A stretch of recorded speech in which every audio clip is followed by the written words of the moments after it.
Welcome back to the OREI YouTube channel. My name is Roberto George, and today with an HDMI switch which is capable of inputting two multimedia devices, outputting to one single TV or display with audio extraction. So we will be able to connect our soundbar or our audio system directly to the switch, and then with a single press of a button right over here or on the remote control, we will be able to switch between devices without having to touch on the TV, which is great. Now, inside the package, we will find the HDMI switch, a power adapter, a user guide, and of course, the remote control. But I believe that we won't require any user guide because this is basically plug and play. Just connect the cables and that is it. But let's check it out. And now with a setup example for the 8K 2-port HDMI switch with audio extraction, which we will be checking in just a few moments. So we will be able to connect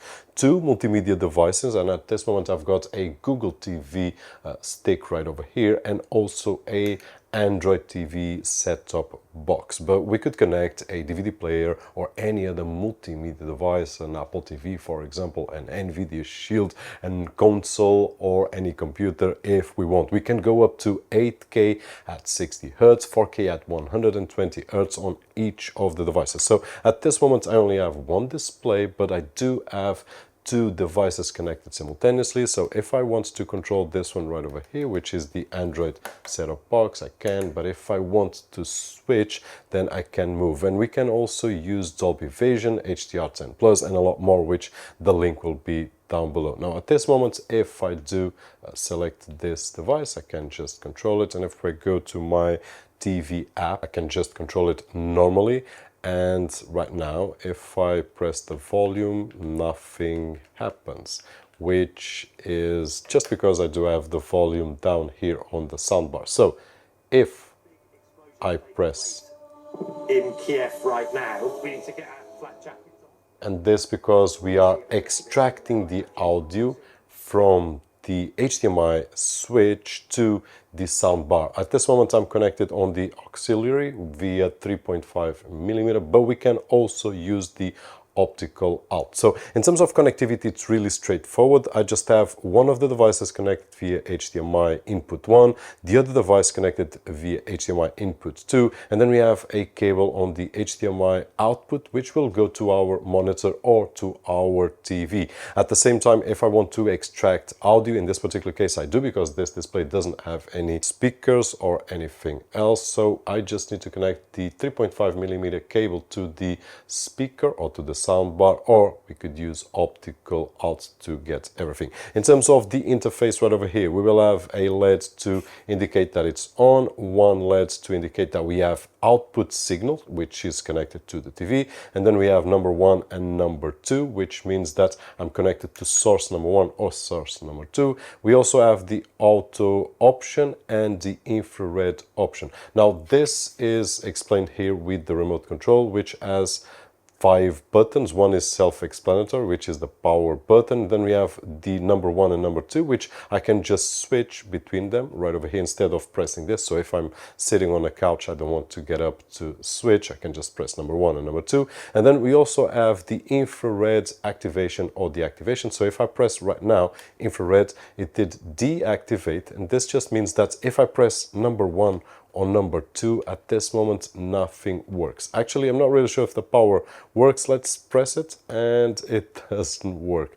But right now, if I press the infrared, now it's activated. If I select number 2, it will select number 2. So this is more or less a lock button that will allow the remote control to be without any option to press any keys, which is great if we have kids and so on, so we can lock it. Now at the same time, there's an option here which is the auto. So if I press auto, this just means that if I have this multimedia source playing this show right over here, but if I turn off that particular multimedia device, what happens is that it will automatically go to the other multimedia device. So there will be no interruption at all. So basically, this is it. Really straightforward, easy to use as always, and we have two multimedia devices here, sending the image to one single TV at the comfort with a remote control or with the press of a button. So in terms of sound, if we put the volume up,